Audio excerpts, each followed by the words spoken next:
Continuem amb l'exercici 2 de la pràctica 10, que consisteix en realitzar un temporitzador de 20 segons, que faig un compte enrere, 20, 19, 18, 17, i quan arribem al final s'encén el led roig durant un segon.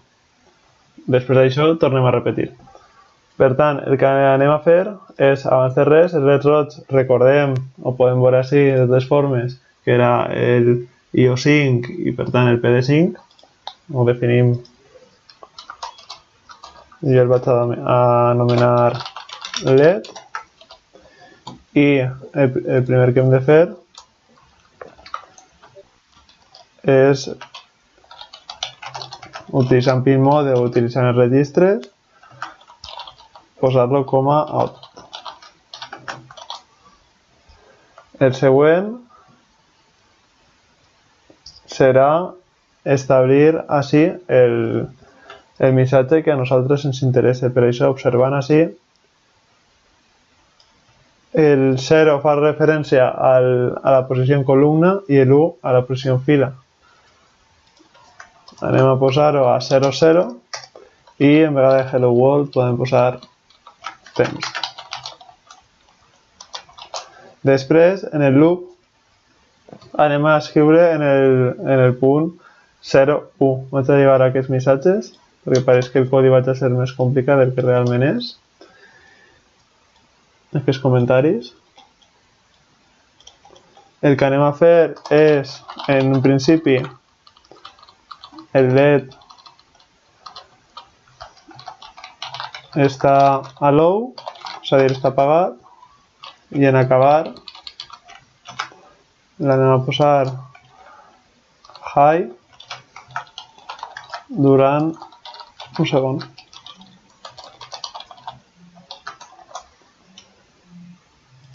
Com fem per tindre aquest compte enrere?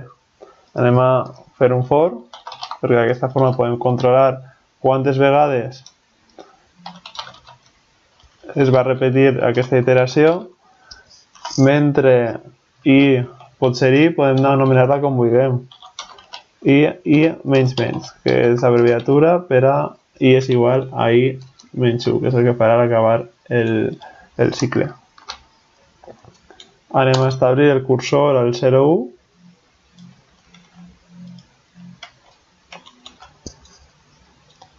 El següent és escriure un text buit, per si de cas, per exemple, tenim dos xifres, ens interessa no tindre problemes a aquest respecte, de que se queda la segona xifra, el 0, a la part de la dreta.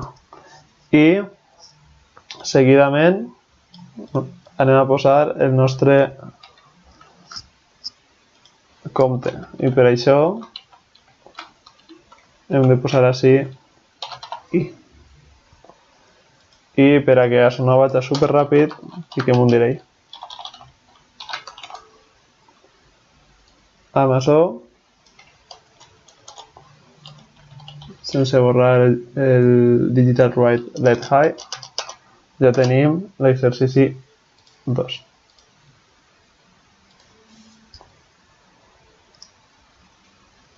Veiem el compte enrere. Hem de fixar-nos en el temps d'ací, no en el temps físic.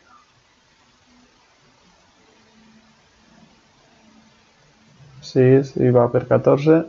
Vaig a pausar per a ensenyar-vos el final. Ja va per 2. Observem que és el segon 18, 19,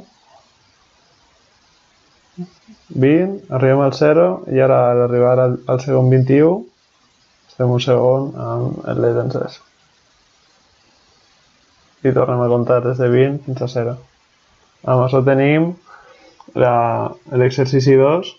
Podríem fer-se aquest digital write i punt mode en registres, però realment això ja ho sabeu. I l'únic que estem veient ahir és que estem utilitzant una sèrie de funcions que estan definides a... Les funcions són, per exemple, lfd cursor, lfd-print. Aquest objecte, tot això està definit a aquesta llibreria que podeu veure a les carpetes d'Arduino, o està disponible per internet. En açò podem tindre funcions addicionals, en el futur segurament us creareu les vostres pròpies llibreries, en les assignatures i en el vostre futur professional.